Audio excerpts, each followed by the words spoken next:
খরগোশের দৌড় ও কচ্ছপের ধৈর্য। একটি সুন্দর বনে খরগোশ আর কচ্ছপ একসাথে বসবাস করত। খরগোশ ছিল খুবই দ্রুতগতির আর কচ্ছপ ছিল ধীরে চলা।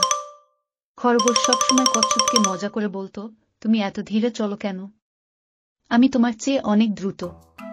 কচ্ছপ হাসি মুখে বলতো, ধৈর্য ধরতে হয় আর প্রতিটি পদক্ষেপে মনোযোগ দিতে হয়। গতি সবসময় গুরুত্বপূর্ণ নয়। একদিন খরগোশ আর কচ্ছপের মধ্যে একটি দৌড় প্রতিযোগিতা হলো। বনের সব প্রাণী এই প্রতিযোগিতা দেখার জন্য জড়ো হলো। খরগোশ বলল, তুমি আমার সাথে দৌড়ে হারবে, তবুও চেষ্টা করে দেখো। প্রতিযোগিতা শুরু হলো। খরগোশ খুব দ্রুত দৌড়াতে লাগল আর কচ্ছপ ধীরে ধীরে তার পথে চলতে লাগল। খরগোশ একটু সামনে গিয়ে দেখল কচ্ছপ অনেক পেছনে রয়েছে।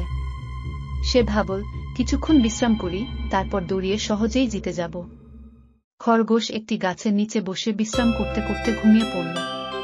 এদিকে কচ্ছপ ধীরে ধীরে কিন্তু একনিষ্ঠভাবে তার পথে চলতে লাগল। কচ্ছপ কখনো থামল না আর তার লক্ষ্য থেকে চোখ সরাল না। কিছুক্ষণ পরে কচ্ছপ খরগোশকে ঘুমিয়ে থাকতে দেখে আর নিজের পথে এগিয়ে চলল। খরগোশ যখন ঘুম থেকে জাগল, তখন কচ্ছপ প্রায় শেষের দিকে পৌঁছে গেছে। খরগোশ দ্রুত দৌড়াতে লাগল, কিন্তু ততক্ষণে অনেক দেরি হয়ে গেছে। কচ্ছপ ইতিমধ্যে দৌড়ের শেষ সীমায় পৌঁছে গেছে এবং প্রতিযোগিতায় জয়ী হয়েছে। বনের সব প্রাণী কচ্ছপের জন্য হাততালি দিল এবং খরগোশ লজ্জিত হয়ে বলল, আমি ভুল করেছি। গতি সবসময় গুরুত্বপূর্ণ নয়, মনোযোগ এবং ধৈর্য গুরুত্বপূর্ণ। কচ্ছপ মৃদু হেসে বলল, হ্যাঁ, মনোযোগ এবং ধৈর্য থাকলে যে কোনো কাজেই জয়ী হওয়া যায়। এই ঘটনার পর থেকে খরগোশ আর কচ্ছপ ভালো বন্ধু হয়ে গেল আর খরগোশ ধৈর্য আর মনোযোগের মূল্য বুঝতে শিখল।